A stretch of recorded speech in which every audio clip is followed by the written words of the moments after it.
Hey there, this is Aaron from My Relationship Resources. Somebody asked me the other day, when is the right time to end a relationship? Now there are so many factors to consider and each case is very unique. Though in mature relationships, when we have tried every possible strategy to no prevail to have a particular want or a need met, we do need to take a relationship reckoning. The question we can ask ourselves is enough of my needs and desires being met to make sacrificing the others worthwhile? And if you're still unsure or questioning it, then there is still work to be done in order for you to become clear. If you're feeling like your relationship is already hard work, then you may just be doing the wrong work. So in this video, I'm going to invite you to contemplate several questions, and I offer you 3 helpful exercises to help you gain clarity about the state of affair in your relationship, or to give you more confidence to make that decision to end it. In our adult relationships, we often recreate the relationships that we grew up with because they're what we know. But what does that mean exactly? So let's say if you grew up in a home environment based on fear, then your relationship will most likely be based on fear too. Fear of your partner having an affair, or fear of being alone, or maybe using a fear as a tool for your partner to stay committed. If your home environment was based on achieving excellence, you may have very high expectations of your partner or even of yourself. If your home environment displayed withdrawal or suppressing feelings, this may be more comfortable for you than actually expressing really how you feel. And if your partner expresses themselves and how they really feel, this may cause adverse reactions. Another alternative is we gravitate to the polar opposite extreme of what we grew up with as children. This can also be really destructive to our adult relationships.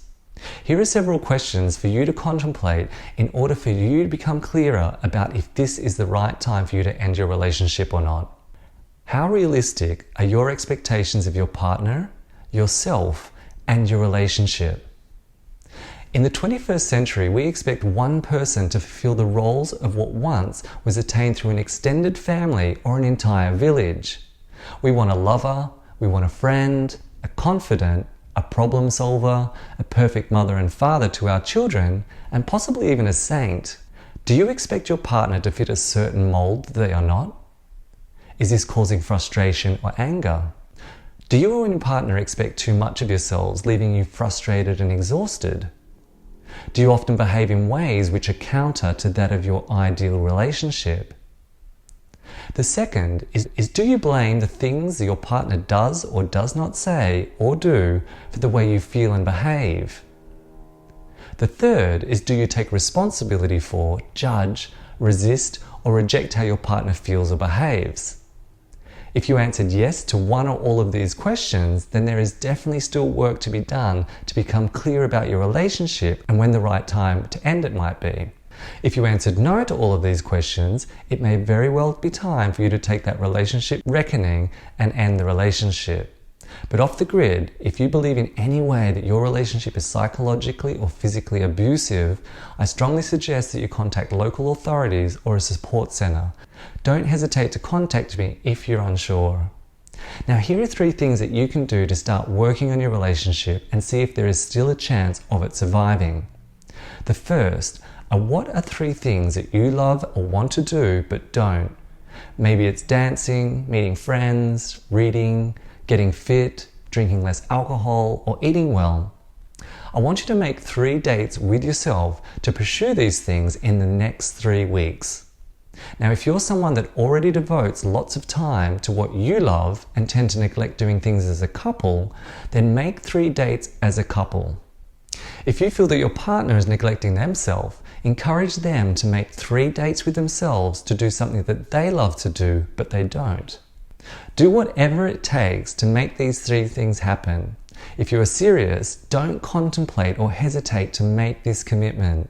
If you can, go ahead right now and pause the video and slot them into your calendar. Supporting each other to pursue and enjoy hobbies as an individual, or as a couple for that matter, nurtures self-esteem, creating injections of positive energy in the form of kindness, compassion, and support into the relationship. When we're happy, kind, and confident in ourselves, then these elements overlap into our relationships, generating more of the same feelings. We have much more patience, understanding and empathy for others when we come from a place of self-confidence and self-compassion. The second is to become more aware of your feelings and your behaviors. Start to reflect on your own feelings and behaviors and try to take ownership of them, especially the feelings that are triggered from the 3 things you have committed to and the things that your partner says or does that trigger your emotions. Ask yourself these things. What is the actual feeling or behavior? Anger, sadness, frustration, guilt, or feeling responsible?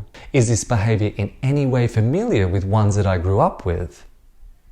Did I often feel like this or avoid feeling like this as a child? Did my mother or father or equivalent role models often behave or feel this way?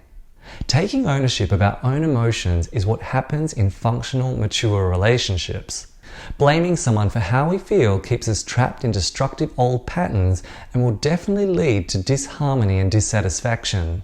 So rather than recreate the past, create the present and your future will look very, very different. The third, last but far from least, is to practice empathy for yourself and for your partner. The definition of empathy is to understand and share the feelings of another, though I want you to extend your empathy to behavior as well. If this is a challenge for you, think of empathy as acceptance. We don't have to fully understand or agree or condone something to accept it. However, acceptance is the first step towards experiencing empathy. And acceptance, it eliminates judgment, resistance, or blame. And empathy is not guilt, shame, or feeling responsible for the other. Once you've started to work differently on your relationship, you will know if there are any small positive shifts that make holding on to the relationship worthwhile. If there are absolutely no changes, it may very well be time to accept, with good intention for both you and your partner, that it is in fact time to end your relationship.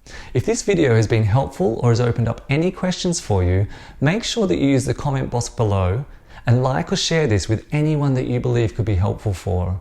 And be sure to visit my Relationship Resources website to find more helpful tips and resources.